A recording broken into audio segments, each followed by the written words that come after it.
السلام علیکم، اس کہانی کو آخر تک ضرور سنیے گا۔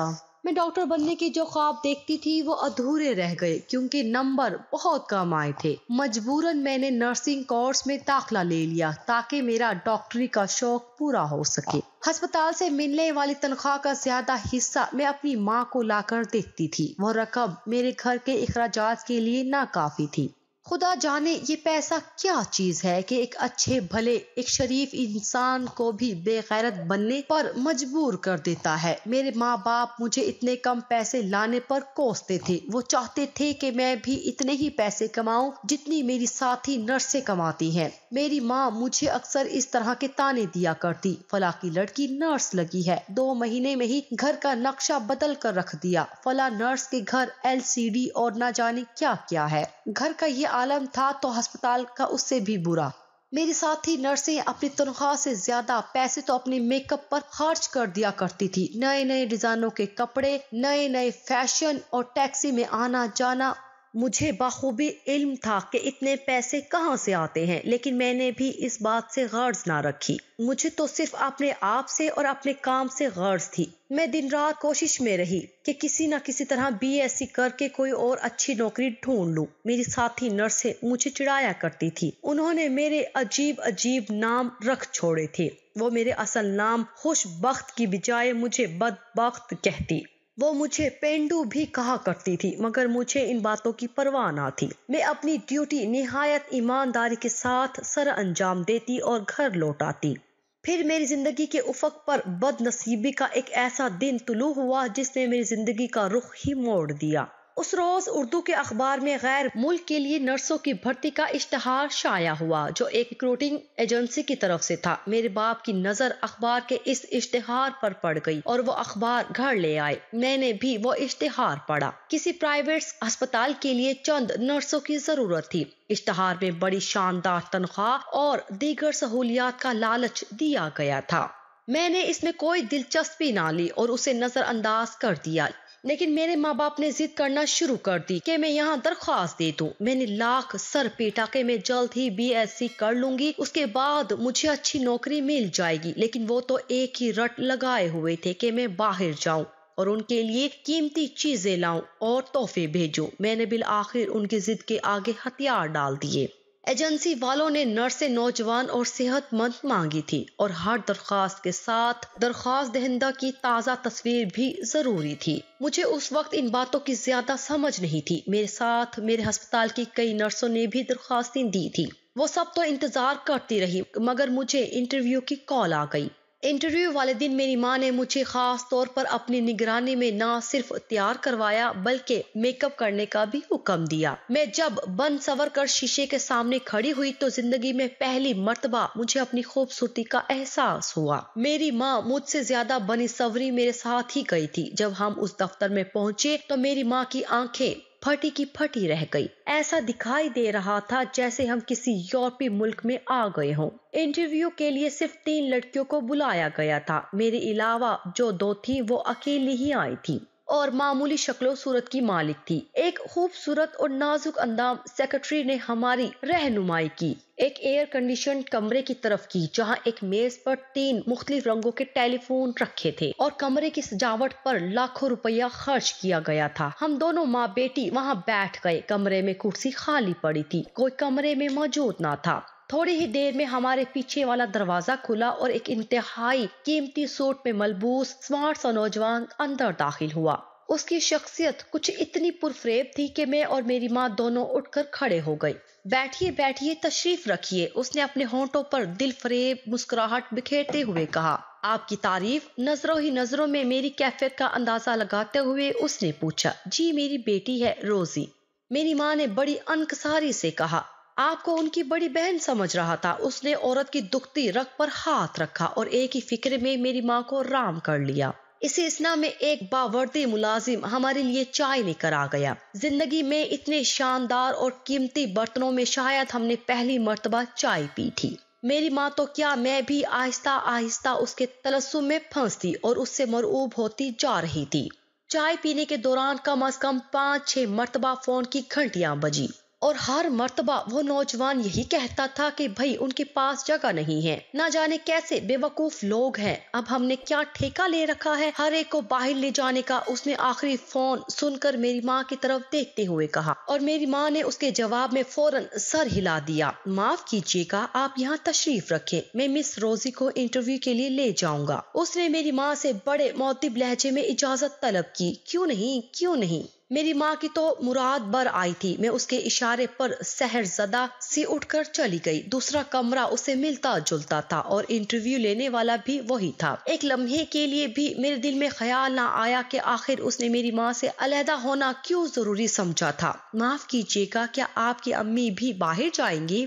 उसने मुझे एक आरामदेह सोफे पर बैठने का इशारा करते हुए एक कीमती सिगरेट सुलगा कर पूछा। जी नहीं, मैंने खसियानी हंसी हंसते हुए कहा। बुरा ना मानिए, मैंने इसलिए पूछा था कि वो आपके साथ जो आई हैं। वो मुस्कुराता हुआ मेरे सामने ही एक शानदार सोफे पर बैठ गया।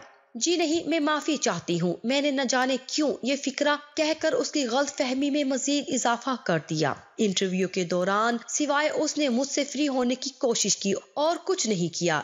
एक भी सवाल उसने नर्सिंग के बारे में ना पूछा था। फिर भी मैं समझ ना सकी। वाह रे दौलत, वाह रे डॉलर और रियाल, वाह रे पाउंड। आधे घंटे तक हम दोनों गुफ्तगू करते रहे। फिर वो मेरे साथ ही उसी कमरे में लौट आया जहां मेरी माँ भी बेचैनी से नतीजे की मुंतजिर थी। आप बेफिक्र हैं आंटी, मुझे आप लोगों से उन्स सा हो गया है। आपके करीब ही मेरे एक रिश्तेदार भी रहते हैं, मैं उस तरफ से गुजरता रहता हूँ। जल्द ही हम आपको नतीजे से मतला कर देंगे। बेटे, हमारे यहाँ भी जरूर आना। बिल आखिर मेरी माँ उसके जाल में मुकम्मल तौर पर फंस गई और 5वें छठे रोज ही उनका बेटा हमारे घर आ गया। मैं उस वक्त घर पर नहीं थी, ड्यूटी पर थी। उसने मेरी माँ से कहा कि वो इस कंपनी का मैनेजर है। इंटरव्यू का नतीजा दीगर ओहदेदारों को बता दिया गया है। फिर भी कुछ लोग मान नहीं रहे हैं, लेकिन वो रोजी को जरूर बाहर भेजेगा। उसने मेरे घर वालों पर जादू कर दिया था और ऐसा क्यों ना होता। हवीस ने उनकी आंखों पर पट्टी जो बांध दी थी। मेरी माँ बाजिद थी कि वो अपनी मसरूफियात के बावजूद रोजी से मिलकर जाए। मेरी छोटी बहन ने मुझे अस्पताल फोन करके फौरन घर आने को कहा। जब मैं घर पहुंची तो मेरे वालिदैन उसके आगे पीछे बिछे जा रहे थे और मेरी छोटी बहन उसके लिए तीसरी मर्तबा चाय बनाकर ला रही थी। मुझे देखते ही मेरी वालदा खिल उठी। लो भाई, अब तुम लोग बैठो, मुझे तो घर के काम काज करने हैं। मेरी माँ बहाना बनाकर उठ गई। अब मैं और वो अकेले ही कमरे में मौजूद थे। मेरी माँ भी मुझे बर्बाद करने पर तुल गई थी। मेरा नाम रमीज है मिस रोजी, और मुझे हैरानी है कि आपने अभी तक मुझसे मेरा नाम क्यों नहीं पूछा। आप शायद ये सोच रही हैं कि मैं कोई आम सा नौजवान हूँ और आप पर डोरे डाल रहा हूँ। हालांकि ऐसी कोई बात नहीं। शायद आपको इस बात का इल्म ना हो कि मेरा ताल्लुक जिस फर्म से है वहाँ मुझे रोजाना दुनिया भर की खूबसूरत लड़कियों से वास्ता पड़ता है। मुझे किसी भी चीज की कमी नहीं है मिस रोजी। अगर मेरा कोई ऐसा ही गलत इरादा हो तो आप ही सोचिए कि मेरे लिए रुकावट क्या है। शायद आपको मेरे खलूस पर अब भी यकीन ना आए, लेकिन मैं आपको बता देना चाहता हूँ कि आपकी सादगी ने मुझे मुतासिर किया है। उसने बगैर कोई तमहीद भांदे एक अच्छा खासा लेक्चर दे डाला। उसके इस बात में खासी माकूलियत नजर आई कि आखिर इसको कमी किस बात की है। अगर उसने कोई गलत मकसद ही हासिल करना है तो इस शहर की दर्जनों खूबसूरत लड़कियां उससे दोस्ती के लिए बेकरार रहती होंगी। मैंने अपने आप को खुशकिस्मत समझना शुरू कर दिया कि इतना बड़ा आदमी मुझ पर मर मिटा है। तकरीबन 1 घंटे तक हम तन्हाई में गुफ्तगू करते रहे और जब वो वापस जाने लगा तो मैं वाकई उसकी गर्विदा हो चुकी थी। जाते जाते उसने अगले रोज बाहर मिलने का वादा ले लिया। अगले रोज मैं एक शानदार कार में बैठकर शहर के सबसे महंगे होटल में उसके साथ खाना खा रही थी। मुझे अपनी किस्मत पर रश्क आने लगा। किसी ऐसे होटल में जाने का ये मेरा पहला तजुर्बा था। यहाँ आकर एहसास हुआ कि जिंदगी कितनी रंगीन है। शायद उस होटल के बैरे रमीज को पहले से जानते थे, क्योंकि जहाँ जहाँ से वो गुजरता वो बाअदब खड़े होकर उसे सलाम कहते थे। मैंने जल्द ही इस बात का अंदाजा लगा लिया कि रमीज कोई बहुत गैर मामूली शख्सियत का हामिल है और मेरे तसव्वुरात से भी बड़ा आदमी है। उस रात उस शानदार होटल के एक कोने में बैठे हुए हम दोनों ने हमेशा के लिए एक साथ जीने मरने का अहद किया। उसने मुझसे नौकरी छोड़ देने का कहा और मैंने अगले रोज नौकरी से इस्तीफा दे दिया। मुलाकात के बाद तीसरे रोज ही फर्म की तरफ से 40,000 रुपए का ड्राफ्ट और एक खत मिला जिसमें लिखा था कि मुझे मुंतखब कर लिया गया है और अब मुझे 1 माह कराची में खुसूसी ट्रेनिंग देने के लिए बाहर भेजा जाएगा। ट्रेनिंग के अखराजात कंपनी बर्दाश्त करेगी। मेरे माँ बाप के तो पाँव ही जमीन पर न टिकते थे। वो रमीज को दुआ देते रहते। 3 दिन के बाद मैं रमीज के हमराह कराची जा रही थी। हवाई जहाज का सफर, शानदार लिबास, पर्स में ढेर सारे नोट और एक खूबसूरत दौलतमंद नौजवान का साथ। मेरा दिमाग जहाज के साथ साथ अर्श पर परवाज कर रहा था। सफर के दौरान रमीज ने बताया कि इसका तबादला भी बाहर हो रहा है जहां हम दोनों इकट्ठे ही जाएंगे। मैं दिल ही दिल में मुस्तकबिल के मंसूबे बनाने लगी। रोजी, हम मिडिल ईस्ट पहुंचते ही शादी कर लेंगे। उसने जहाज के लैंड करते वक्त मुझे ये खुशखबरी सुनाई। कराची में हमारा कयाम एक बंगले में हुआ जो शायद इस फर्म ने इसी मकसद के लिए हासिल कर रखा था। 2-3 दिन तो उसने सिर्फ मेरा एतमाद ही हासिल किया। इसी इसना में उसने मुझे यकीन दिलाया कि वो फरिश्ता है। कम से कम मैं तो उसे ऐसा ही समझने लगी थी। चौथे रोज एक शदीद जज्बाती कैफियत से गुजरने के बाद हमने बहुत से मराहिल तय कर लिए। मुझे अपने लुटने का उस वक्त कोई एहसास ना हुआ क्योंकि रमीज ने मुझे यकीन दिलाते हुए कहा हम जल्द ही मियाँ बीवी के रिश्ते में बन जाएंगे और मैं मुतमईन हो गई। 1 माह पलक झपकते ही गुजर गया। सारा दिन कराची की सैर, समंदर किनारे अयाशियां और अमीराना ठाट बाट से किसी रानी की तरह जिंदगी गुजारना। ट्रेनिंग कब और कहाँ शुरू होगी इसका इल्म ना था। जब भी मैं शादी के लिए कहती तो वो दिलासा देता, तुम खामखा घबरा रही हो, बस कह जो दिया कि 3 माह के अंदर हम बाकायदा शादी कर लेंगे। मैं तो तुम्हें दुल्हन बनाकर अपने माँ बाप की इजाजत से लेकर जाऊंगा और मैं मुतमईन हो जाती। वक्त गुजरता रहा। 1 माह के बाद मेरा वीजा आ गया। हवाई अड्डे पर रुखसत करने के लिए रमीज भी मौजूद था। मेरी दोनों साथी लड़कियां मेरे लिए अजनबी थी। इनको गालिबन किसी दूसरे शहर से लाया गया था। मेरा और उनका तारुफ भी हवाई जहाज पर ही हुआ। मुझे ये देखकर हैरानी हुई कि वो दोनों मुझसे क्या एक दूसरे से भी खींची थी, जैसे इनको किसी ने खास तौर पर अपने मुतल्लिक कुछ न बताने की हदायत की हो। रमीज ने जाते हुए मुझसे कहा था कि वो भी जल्दी ही वहाँ पहुँच जाएगा। इसी इसना में उसे अपने माँ बाप से भी शादी की इजाजत मिल जाएगी। मैं मुतमईन होकर एक शानदार मुस्तकबिल की उम्मीद लिए मिडिल ईस्ट जा रही थी। हवाई अड्डे पर लेने के लिए किसी अस्पताल की नहीं, एक आम सी मगर शानदार गाड़ी आई थी। इस गाड़ी का ड्राइवर पाकिस्तानी था जिसकी शक्ल से ही मालूम हो रहा था। हम तीनों को एक खूबसूरत और जदीद तर्ज की बनी हुई एक कोठी में पहुंचा दिया गया। मैं तो उसे महल ही कहूंगी। इस महल में पहले से ही बेशुमार कमरे सजाए गए थे। कोठी के अंदर हमारा इस्तकबाल एक गैर मुल्की खातून ने मुस्कुराते हुए किया। हॉस्टल में हमें सबसे ऊपर वाले हाल पर अलग अलग कमरे अलाट किए गए। एक बूढ़ी हमारी इंचार्ज थी। वो रात मैंने डरते डरते गुजारी। यहाँ दूसरे मुमालिक की भी 10-12 लड़कियां मुकीम थी, लेकिन मैंने वहाँ किसी को भी जरूरत के बगैर एक दूसरे से बात करते ना पाया। यूं दिखाई देता था जैसे उन्हें सख्ती से एक दूसरे से बोलने की मुमानियत हो। खाना कमरे में पहुंचाया जाता था। सुबह एक वैगन में जिस पर रेड क्रॉस का निशान बना हुआ था मुझे एक प्राइवेट अस्पताल में भेज दिया गया। मैं उसे अस्पताल तो नहीं कहूंगी, एक डॉक्टर की दुकान ही कह ले, जिसमें शायद 2-3 मरीजों के दाखिले की गुंजाइश रखी गई थी। यहाँ इस पाकिस्तानी मर्द ने जो मुझे हवाई अड्डे पर लेने आया था बताया कि मुझे 6 घंटे रोजाना काम करना पड़ेगा और शाम के वक्त गाड़ी वापस हॉस्टल छोड़ आया करेगी। सुबह सुबह ही लड़कियों ने खुद को बनाना संवारना शुरू कर दिया था। मैं ये देखकर हैरान रह गई कि इस नर्सिंग होटल में कारें आना शुरू हो गई थी। कार दरवाजे पर रुकती और कोई एक बनी संवरी लड़की कार में बैठकर चली जाती। या अल्लाह, मैं किस अजाब में फंस गई हूँ, मैंने सोचा। फिर ख्याल आया कि ये सब कुछ कहाँ नहीं होता, हर इंसान का अपना किरदार होता है। हमारे मुल्क में भी तो मेरी साथी नर्सें यही कुछ किया करती थी, लेकिन सब की सब नहीं, सिर्फ चंद नर्सें। अगर मैं वहाँ महफूज रही हूँ तो यहाँ भी रहूंगी। बहरहाल अपने किरदार को ठीक रखना अपने बस में होता है।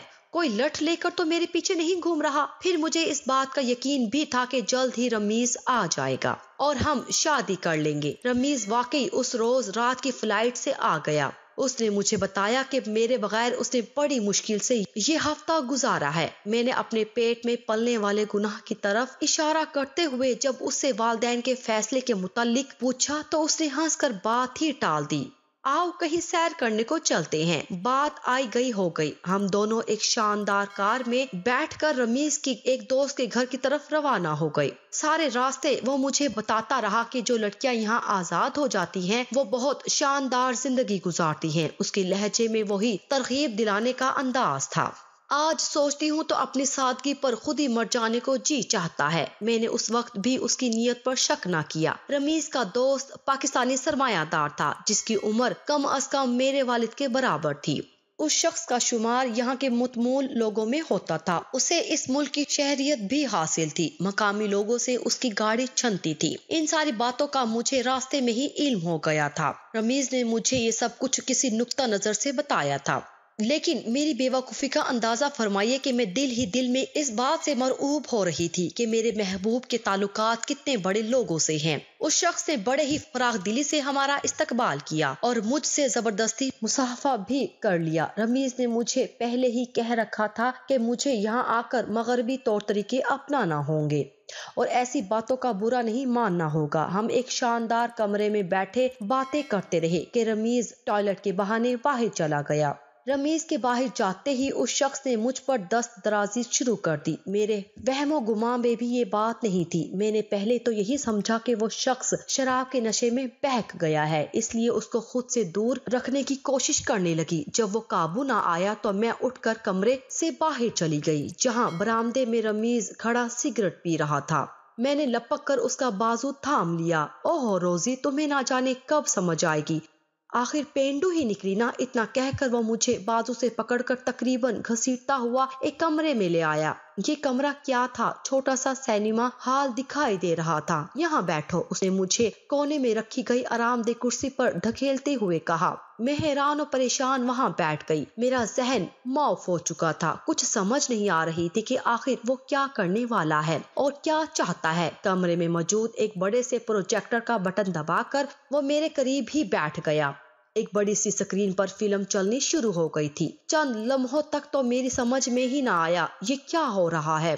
उसके बाद जब रफ्ता रफ्ता गर्दोपेश का एहसास हुआ तो मुझे झटका सा लगा, जैसे बदन बिजली की नंगी तार से छू गया हो। मैं आंखें फाड़ फाड़ कर स्क्रीन को घूरने लगी, जहाँ कराची के एक होटल के एक कमरे का मंजर नजर आ रहा था, जहाँ मैंने रमीज के साथ तन्हाई में कई रातें गुजारी थी। कमरे के किसी खुफिया गोशे में छुपे कैमरे ने मेरे सारे गुनाह स्लाइड पे मुंतकिल कर लिए थे। जो जो फिल्म चलती जा रही थी मेरी हालत गैर होती जा रही थी। यूं महसूस हुआ जैसे मैं पागल हो जाऊंगी। कमरे की सारी चीजें घूमती नजर आ रही थी। मैं जोर से चिल्ला उठी, बंद करो, खुदा के लिए इसे बंद करो। चिल्लाती क्यों हो? उसने प्रोजेक्टर बंद कर दिया। जलील धोखेबाज, न जाने दुनिया के कौन कौन से अलकाब से मैंने उसे नवाजा, लेकिन वो बेगैरतों की तरह मुस्कुराता रहा। मैं सिसकियां लेती हुई उसके कदमों से लिपट गई और गिड़गिड़ाते हुए इल्तिजा की, मेरी कोख में तुम्हारी निशानी है, मुझ पर रहम करो, मुझसे शादी कर लो, मुझे पाकिस्तान भेज दो या मेरा गला दबा दो। अगर मेरे कहने पर अमल करती रही तो जिंदगी भर ऐश करोगी, मुलाजमत बरकरार रहेगी और हर माह तुम्हारे वालिदैन को 40,000 पहुंचते रहेंगे। साल में एक बार छुट्टी भी और जमाने भर की सहूलतें भी, लेकिन सिर्फ आमादगी की सूरत में, वरना तुम्हारा पासपोर्ट हमारे पास है। यहाँ कोई तुम्हारी फरियाद पर कान नहीं धरेगा, उल्टा तुम्हें गिरफ्तार कर लिया जाएगा और जो हशर तुम्हारा होगा वो तो होगा ही, लेकिन तुम्हारी बहन और तुम्हारे माँ बाप बेगुनाह ही मारे जाएंगे। वो किसी को मुंह दिखाने के काबिल नहीं रहेंगे, क्योंकि ये फिल्म इंटरनेट पर चला दी गई तो तमाम दुनिया देखेगी। मैं उसके खौफनाक नतीजे से सहम गई। मैं बज़ाहिर आजाद लेकिन अंदर से मुकम्मल कैदी बन चुकी थी। उसने मुझे बाजू से पकड़कर बाहर की तरफ खींचते हुए कहा, सीधी तरह से हमारे बताए हुए रास्ते पर चलती रहो। मुझे तन बदन का होश नहीं था। मैं सहरज़दा सी उसके पीछे पीछे खींची चली जा रही थी और वो बोल रहा था, रहा बच्चे का मसला तो तुम खुद नर्स हो, उसका इलाज बखूबी जानती हो। अगर चाहो तो मैं इस सिलसिले में तुम्हारी हर तरह की मदद करने को तैयार हूँ। उसने मुझे इस कमरे में जिससे निकलकर भागी थी धकेल दिया। कमरे में वो शैतान पहले से ही मेरा मुंतजिर था, क्योंकि उसे मालूम था कि रमीज मुझे वापस उसके पास ले आएगा। फिर वो मरहला भी आ गया जब आंसुओं के सोत खुश्क हो जाते हैं कोई रोना भी चाहे तो रो नहीं पाता। अगली सुबह रमीज मुझे खुद ही हॉस्टल छोड़ गया। यह मुंतजिम मुंतजर थी। उसने एक मुस्कुराहट के साथ मेरा इस्तकबाल किया। आराम कर लो, थक गई होगी, अब तुम्हें 1 हफ्ते की छुट्टी है। सैर करने को दिल चाहे तो मुझे बता देना, उसने बड़ी दिलजोई करते हुए कहा। 3-4 रोज के बाद मैंने अपनी जिंदगी का बदतरीन गुनाह भी कर लिया और अपने गुनाह की निशानी का अपने ही हाथों गला घोंट दिया। इस खतरनाक गिरोह के शिकंजे में फंसकर बगावत का तसव्वुर भी नहीं किया जा सकता था। 2-3 महीने में ही मुझे ऐसी ऐसी बातों का इल्म हुआ कि खौफ के मारे जान निकल जाती थी। उन्हें जिस लड़की पर भी शक गुजरता, उसकी किसी न किसी बहाने दुनिया से छुट्टी हो जाती थी और किसी को कानो कान खबर भी ना हो पाती। बड़े बड़े अफसरान अयाशी के लिए उनके मोहताज थे। जिंदगी बड़ी जालिम है। आप कितना ही फरार हासिल करना चाहें, वो आपको हालात से समझौता करने पर मजबूर करके रख देती है। मेरी हैसियत ही क्या थी, एक नातवा बेकस लाचार लड़की। मैं उनका क्या बिगाड़ सकती थी? मैं तो बुज़दिल थी, मरने से भी डरती रही। मैंने भी दूसरी लड़कियों की तरह हथियार फेंक दिए। मेरे साथ आने वाली दूसरी लड़कियों की कहानियां भी बिल्कुल मेरे जैसी थी, सिर्फ किरदार बदल गए थे। मेरी जिंदगी का अब सिर्फ एक ही मकसद था और वो था रमीज से इंतकाम लेना, क्योंकि वो मेरी बर्बादी का जिम्मेदार था। इसके लिए ज्यादा इंतजार ना करना पड़ा। एक शख्स जिसकी उम्र कम से कम 60 साल थी और अपने मुल्क में एक आला ओहदे पर फाइज था। कौन जाने मेरी कौन सी अदा उसे पसंद आ गई जो वो मुझे अपने साथ ही ले गया। मैं उसके बंगले में रहने लगी। मैंने उसका मुकम्मल एतमाद आहिस्ता आहिस्ता हासिल कर लिया था। उसका अपना एक हिफाजती दस्ता था जो हर वक्त उसके महल नुमा बंगले में मौजूद रहता था। वो भी मुझे अहमियत देते थे। मालिक ने मुझ पर आहिस्ता आहिस्ता पाबंदियां नरम कर दी थी। मैं महीने में 1 आध बार जो हॉस्टल जाती थी और अपनी बदनसीब साथियों से मिल आती, उनसे तो बहरहाल मैं ज्यादा खुशकिस्मत थी। एक रोज बाजार में मेरी मुलाकात रमीज से हुई। उसने दामन बचाकर निकलना चाहा, लेकिन मैंने आवाज देकर उसे पास बुला लिया। मेरी गुफ्तगू का अंदाज ऐसा था। मैंने उसको यकीन दिलाया कि मैं उससे बिल्कुल नाराज नहीं, बल्कि तजदीदे मोहब्बत करना चाहती हूँ। मेरी चिकनी चिपड़ी बातों के सामने उस शैतान की सारी मकारी धरी की धरी रह गई। 2-3 मर्तबा मैंने उससे बाहर मुलाकात की और अपनी मोहब्बत का यकीन दिलाया। मंसूबे पर अमल करने के लिए मैंने वो दिन मुंतखब किया जब मालिक दौरे पर किसी दूसरे शहर जा रहा था। मैंने रमीज को घर आने पर राजी कर लिया। पहले तो उसने इनकार किया, लेकिन मेरी जिद के सामने उसे हथियार डालने पड़े। उधर मैंने हिफाजती दस्ते से कह दिया कि ये बुरी नीयत से आ रहा है। उसने महल में दाखिल होना चाहा। उसे गिरफ्तार करके मेरे हजूर पेश किया गया। पहले तो मैंने उसे कोड़े से जी भर कर पीटा और भड़ास निकलने के बाद उसे समंदरों की लहरों के हवाले कर दिया। जिंदगी सिसक सिसक कर रेंगती रही और रेंग रही है। मैं साल में 1 बार अपने मुल्क आती हूँ। मेरे माँ बाप आज शहर के अमीर तरीन लोगों में शुमार होते हैं। जिंदगी की वो कौन सी आसाइश है जो उन्हें मयसर नहीं? क्या हुआ जो उनकी बेटी की कमाई है? आखिर उनका मुझ पर भी तो कोई हक है। उन्होंने मुझे पाला पोसा, जवान किया, तालीम दिलवाई और बाहर भिजवाया। आप इसे मेरा घटियापन कह लें या जज्बाती गधापन, लेकिन ये कहने में कोई बात नहीं कि मेरी बर्बादी में सबसे ज्यादा हाथ मेरे माँ बाप का है। हवीस ने उन्हें अंधा कर रखा था।